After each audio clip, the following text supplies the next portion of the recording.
আমাকে আমার এক ভাই বলতেছেন, আপনি বলার কারণে মাজারে গেছি, কই মাজারে গিয়ে তো আমি কিছু অনুভব করলাম না। আমি বললাম মাজার হচ্ছে চুম্বক, আকর্ষণ করে লোহাকে। গাছ যদি চুম্বকের সামনে 1-1.5 কোটি বছরও পরে থাকে, চুম্বক গাছের দিকে খেয়াল করবে না, গাছ চুম্বকের দিকে খেয়াল করবে না, কারণ দুইজনের সাথে কোনো মিলমিশ নাই। লোহা হয়ে যাও, লোহা হয়ে পেরেক হয়ে মাজারে যাও, যদি চুম্বকের আকর্ষণ না হয় তো দাওয়াতের কাজ ছেড়ে দেব, দাওয়াতের কাজ ছেড়ে দেব। কেন? কারণ আল্লাহর ওয়ালিরা, আল্লাহর সাথে তাদের একটা কানেকশন হয়। কি হয়? রপ্ত। রপ্ত কিভাবে হয়? আপনি মোবাইল, এখানে আমার বন্ধু থাকে ইংল্যান্ডে, ইংল্যান্ডের বন্ধু আমার মোবাইলে ফোন দিয়েছে, কোনো তার নাই কিন্তু একটা রপ্ত আছে, একটা রপ্ত আছে, দেখা যায় না, কানেকশন। একটা সুই আপনি যদি এখানে 1 কোটি বছরও ফেলে রাখেন, উত্তর দক্ষিণ না পূর্ব পশ্চিম করে, সুই কখনো নিজে নিজে উত্তর দক্ষিণ হতে পারবে? এটা যদি লাখ বছর পরে আসেন দেখবেন এটা পূর্ব পশ্চিম হয়ে আছে।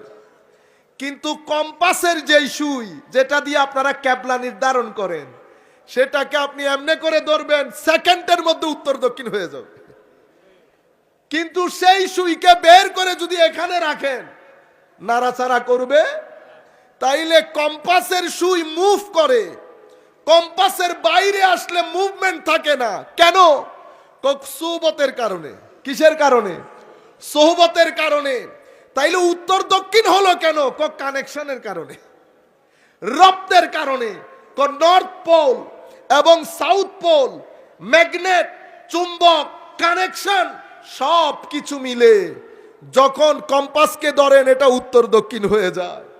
ঠিক সেভাবে আল্লাহর ওয়ালিরা মুজাহাদার মাধ্যমে, সুহবতের মাধ্যমে, আদবের মাধ্যমে, আখলাকের মাধ্যমে, তাহারাতের মাধ্যমে, তওবার মাধ্যমে, ইহসানের মাধ্যমে সিনার জগৎ যখন তৈরি হয়ে যায়, যখন তাওহীদের নূর দিয়ে আল্লাহর ওয়ালির সিনা তাওহীদে হুব্বির নূর দিয়ে যখন ভরপুর হয়ে যায়, তখন মাওলাই করিমের সাথে তাদের একটা রপ্ত হয়ে যায়।